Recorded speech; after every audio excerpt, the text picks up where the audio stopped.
Most people don't age because of time. They age because of habits. And the dangerous part? Most of those habits feel completely normal. In this episode, I'm going to show you the daily behaviors that quietly accelerate aging, not in theory, but in ways you can feel in your energy, your focus, your posture, your face. And more importantly, how to reverse them without extreme diets, complicated routines, or fake anti-aging promises. Because aging faster is rarely dramatic. It's subtle. It's the small trade you make every day that doesn't hurt, until one day it does. And this isn't a modern discovery. Long before supplements, productivity hacks, or anti-aging industries, there was a man in 16th century Venice who learned this lesson the hard way.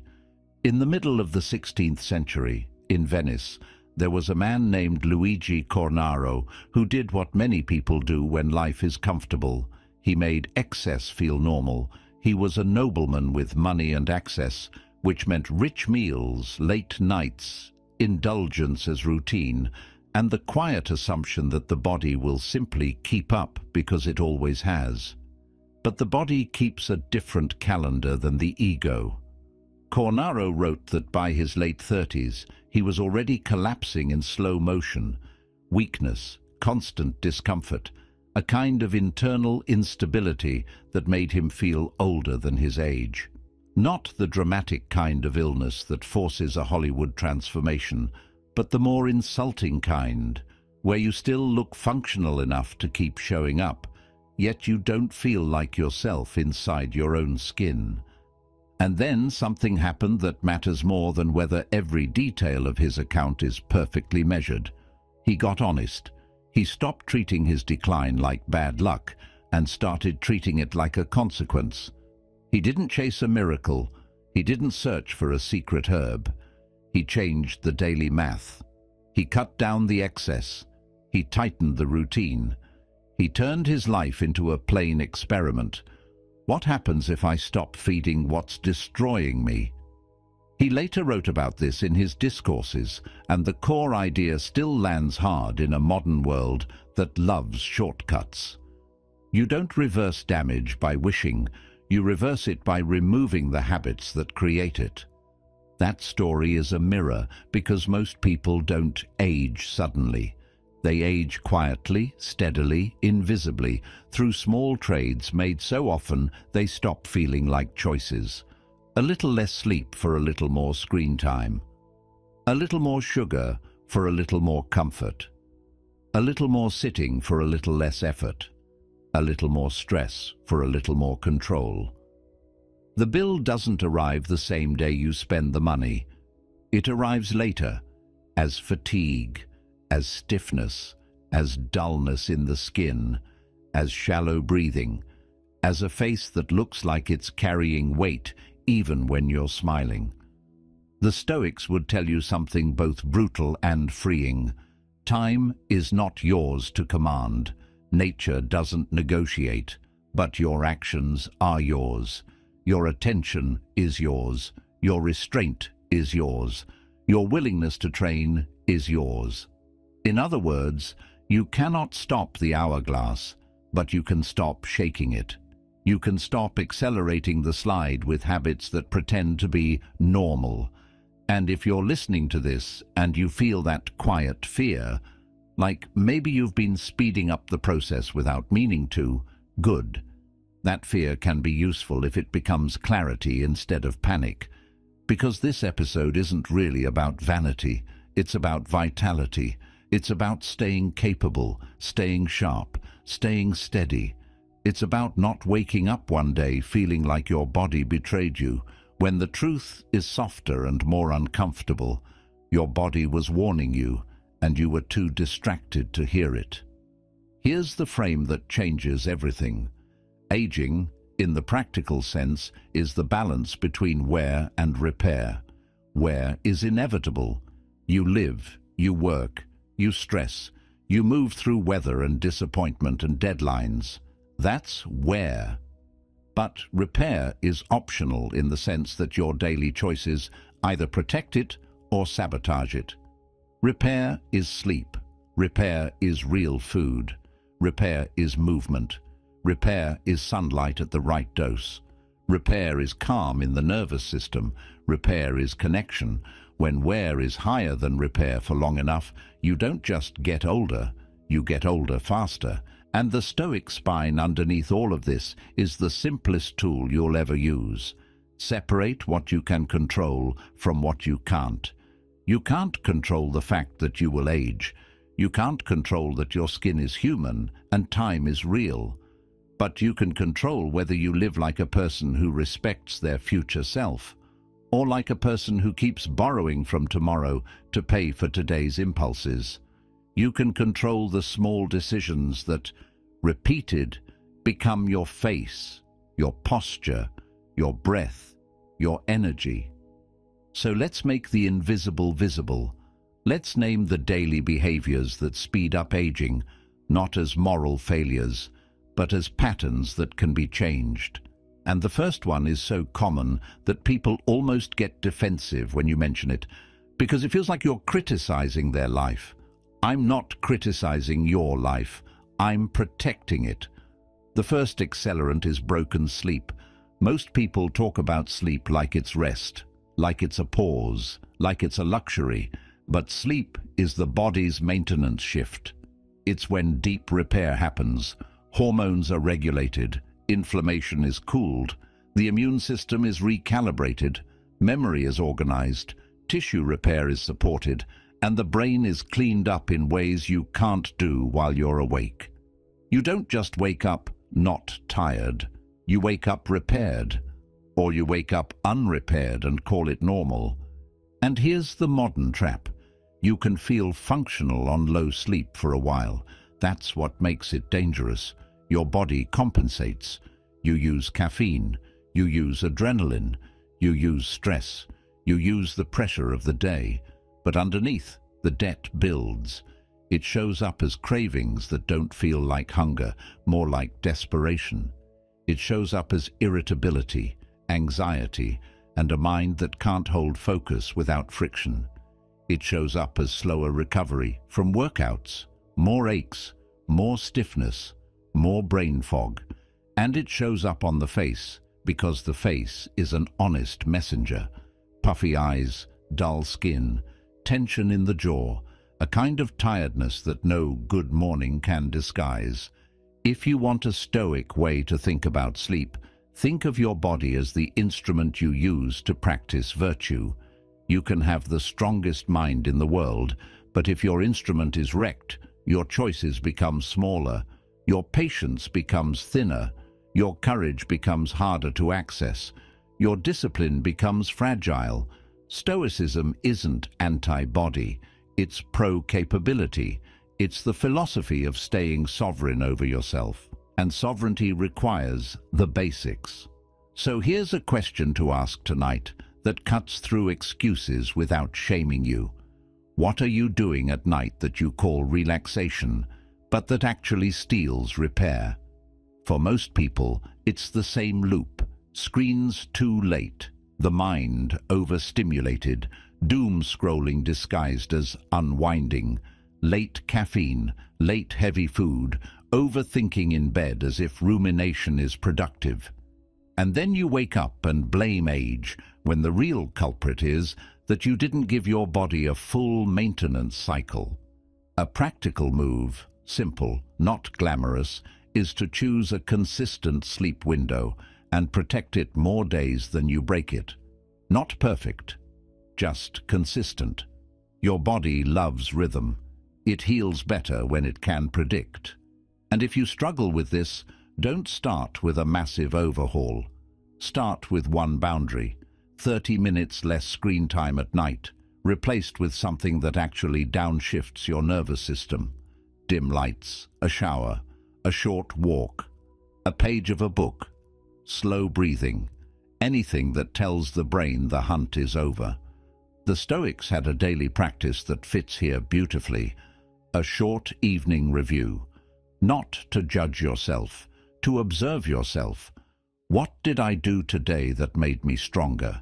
What did I do today that made me weaker?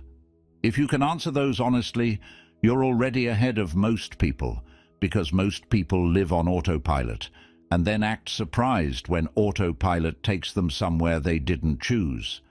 And once you begin respecting sleep, something interesting happens. You start noticing how many other daily habits are basically a form of disrespect toward your future energy, your future strength, your future face. And you can finally see them clearly enough to change them without drama, because the next accelerant hides in the daylight, right inside the things you eat and drink without thinking. If sleep is the body's repair window, then what you eat and drink is the raw material you hand the body and say, "Build me from this." And most people don't realize they're handing the body materials that create internal friction. Not always in a catastrophic way, in a slow, irritating way, the kind that makes you feel older from the inside out. People hear the word inflammation and their brain goes to medical jargon, but you can understand it without any fancy terms. Think of inflammation as the body's background irritation, like an engine that's running too hot all the time. Maybe it still runs, maybe it still gets you where you need to go, but it's wearing down faster than it should. That irritation can show up as joint stiffness, skin dullness, digestive discomfort, mood volatility, fatigue that doesn't match your life, a sense that your system is always slightly overworked. And the tricky part is, you don't have to live on obvious junk food for this to happen. You just have to live on almost fine habits. Too much sugar, too many fried or ultra-processed foods, too many packaged snacks that are designed to be easy, cheap and addictive. Not enough water, not enough fiber, not enough real ingredients. It's death by 1,000 convenient bites. If you want the fastest lever inside this category, start with what you drink, because liquid sugar is the easiest way to age yourself quietly. Sweet coffee drinks, soda, juice, energy drinks. People treat them like small pleasures, but they're powerful signals to the body. They spike you, then crash you. They train your appetite to crave stimulation. They push your energy into a roller coaster. And when your energy becomes unstable, your nervous system becomes more reactive, which then feeds stress, which then feeds sleep problems, and you're stuck in a loop that makes you feel older than your age. So here's a move that feels almost too simple. Reduce the sugar you drink before you obsess over the sugar you eat. Replace one sweet drink a day with water, then another. You're not trying to become a monk. You're trying to stop paying an invisible tax. And yes, water matters more than people want to admit because it's not exciting. Dehydration is one of those quiet accelerants that makes you look and feel older. Dry skin, headaches, fatigue, cravings that you mistake for hunger, poor workout recovery, constipation, tension. Your body is mostly water, and you keep asking it to perform while you keep it mildly dried out. Then you wonder why everything feels harder than it should. Stoicism would frame this as temperance, but temperance isn't punishment. Temperance is the skill of choosing what serves you over what seduces you. It's the freedom to say, I can want something without obeying it. That's real power. That's self-respect in action, and it applies to food more than people want to admit. Now, there's another habit that ages you without tasting like anything at all, because it's not about what you consume, it's about what you fail to do with your body. Sitting, long hours of sitting, days where the body barely moves except for the fingers and the eyes. It feels harmless because it feels like nothing, but nothing repeated becomes decline. Your body was designed for motion, circulation, joint health, posture, metabolic stability, muscle maintenance. When you sit for long stretches, the hips tighten, the glutes weaken, the upper back collapses forward, the neck cranes, breathing gets shallower, and the whole system learns a smaller range of life. And it doesn't announce itself with drama. It announces itself quietly. Stairs feel harder. Standing up feels stiffer. You avoid movement without noticing you're avoiding it. And then you call it age. One of the most important truths for healthy aging, inside and out, is that muscle is not just aesthetic. Muscle is protective. It's independence. It's reserve capacity. It stabilizes joints. It supports balance. It improves how your body handles sugar. It keeps posture upright. It's literal armor against frailty. When muscle fades, everything becomes more expensive. Walking, carrying groceries, recovering from illness, staying energetic, staying confident. This is why daily movement is one of the most anti-aging things you can do that doesn't involve a mirror, and you don't need extreme workouts. You need consistency. Walk every day, stand more, take stairs, do basic resistance work a few times a week. Even 5 to 10 minutes of body weight work can change how your body feels within weeks if you actually repeat it.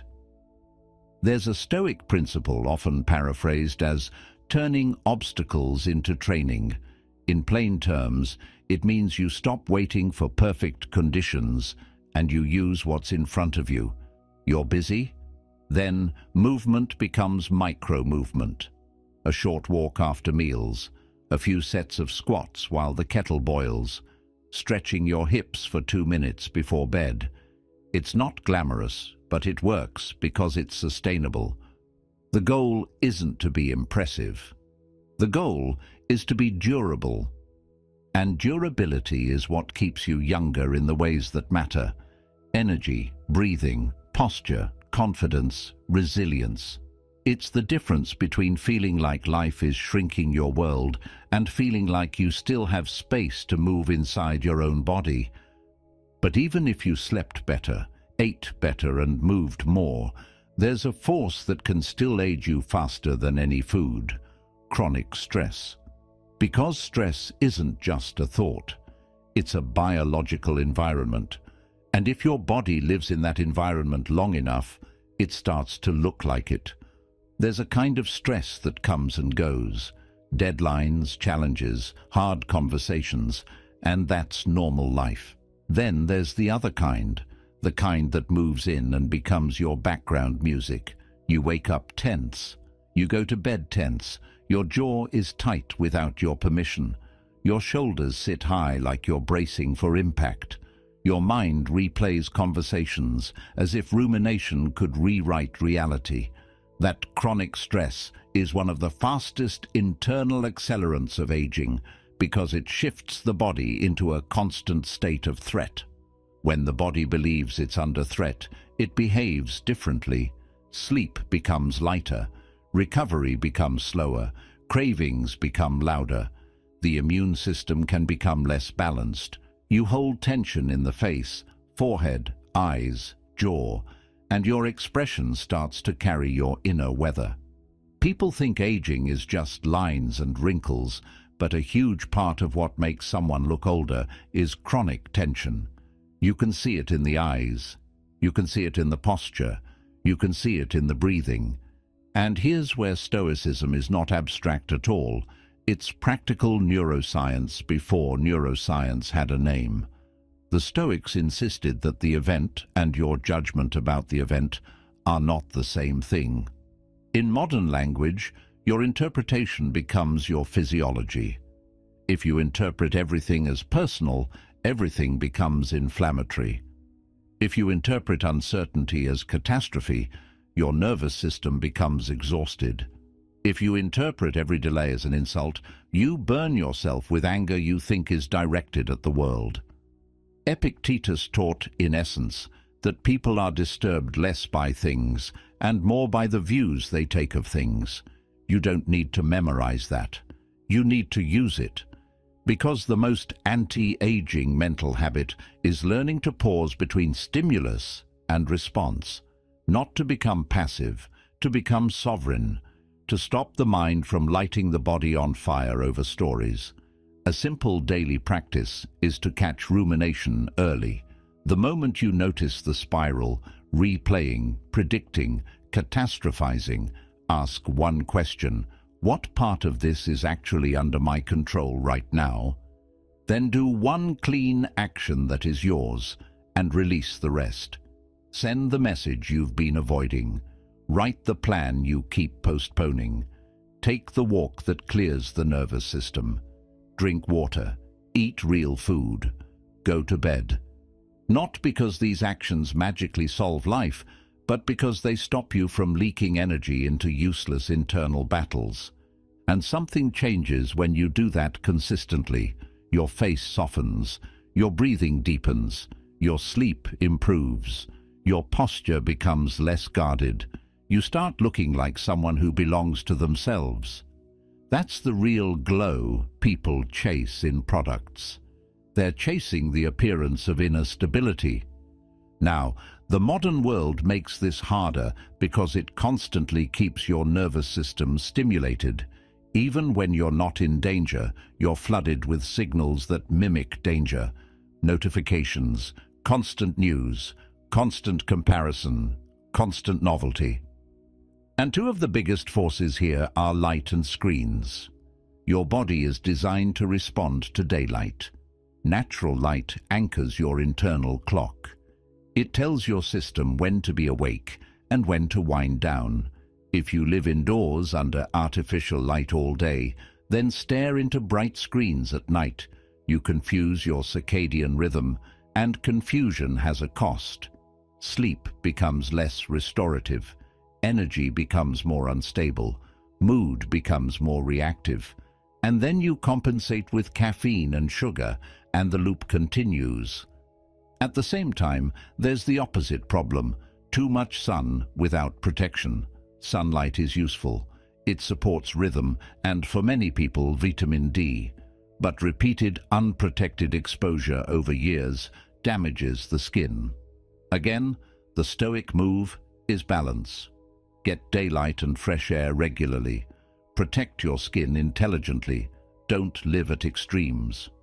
Then there's social media, which isn't automatically evil, but becomes corrosive when it turns into a daily meal. Because what does it train? It trains comparison. It trains reaction mode. It trains you to live in constant micro-judgment, judging others, judging yourself, feeling behind, feeling inadequate, feeling provoked, feeling pulled. That is not neutral. It's nervous system stress disguised as entertainment.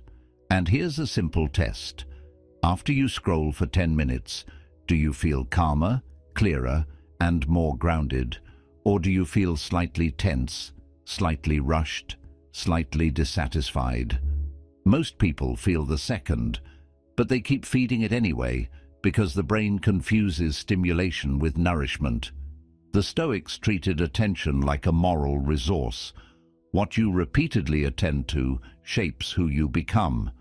If your mind is fed agitation all day, your body will carry agitation. If your mind is fed comparison all day, your face will carry comparison. If your mind is fed outrage all day, your nervous system will live in outrage. And that, over time, makes you look and feel older. So this isn't about deleting technology. It's about reclaiming choice. Set boundaries that protect your nervous system. Don't scroll late at night. Don't use your first 10 minutes of the day to plug your mind into everyone else's world. Create a small pocket of quiet. Walk outside, breathe, stretch, drink water before you enter the noise. That small pocket becomes a reset button. And once you start doing that, you'll see something else clearly. There are certain accelerants that people keep bargaining with, pretending they're harmless because they're only sometimes. And one of the clearest is smoking and shisha, which works slowly but relentlessly, and then shows up in the exact places people don't want it to show up. Smoking, including hookah or shisha, are the kind of habits people negotiate with because the damage feels delayed. It's only social. It's not every day. I can stop whenever. But the body doesn't negotiate with exposure. It counts it. Over time, smoking reduces oxygen delivery, increases oxidative stress, strains the heart and lungs, and accelerates visible aging in the skin. And what makes it especially deceptive is that the face often shows it before the person feels it. Dullness, deeper lines, a certain tired look that doesn't match the person's age. Stoicism would call this a matter of self-rule, not in a moralistic way, in a practical way. If you're not ruling your habits are ruling your future. And the Stoics were obsessed with the future in the healthier sense, not as anxiety, but as responsibility. Responsibility to the self you will become. Right next to smoking is another quiet accelerant that hides behind the illusion of, I eat a lot, so I'm fine. Many people are overfed and undernourished. They eat plenty of calories but not enough protein, not enough fiber, not enough vegetables, not enough micronutrients.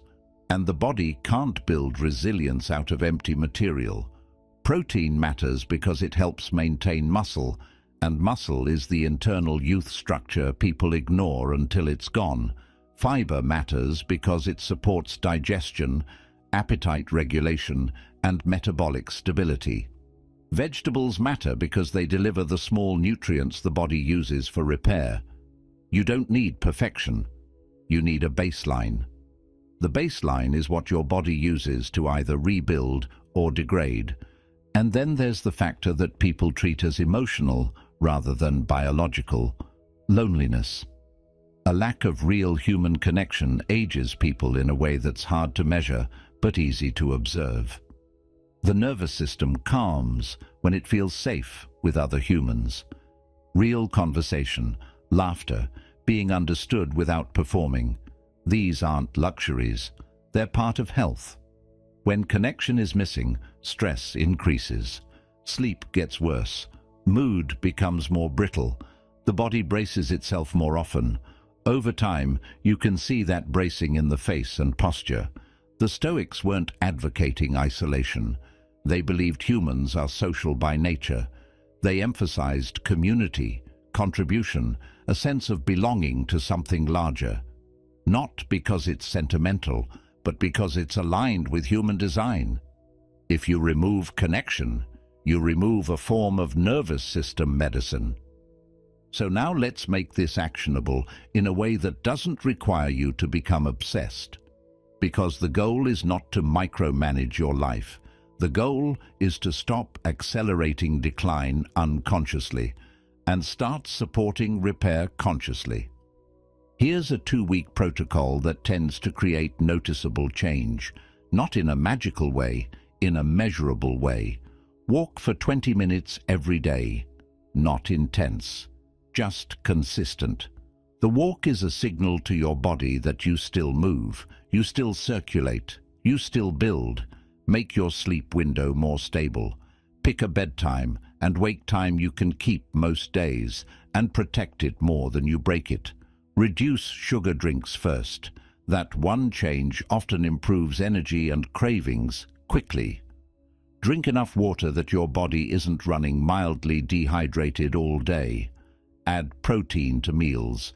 Nothing extreme, just enough that your body has building blocks. Get daylight and fresh air daily, and protect your skin sensibly. Put boundaries around the digital inputs that keep you in reaction mode, especially at night and especially first thing in the morning. And schedule at least one real conversation this week. Someone you can talk to without performing, someone who leaves your nervous system lighter.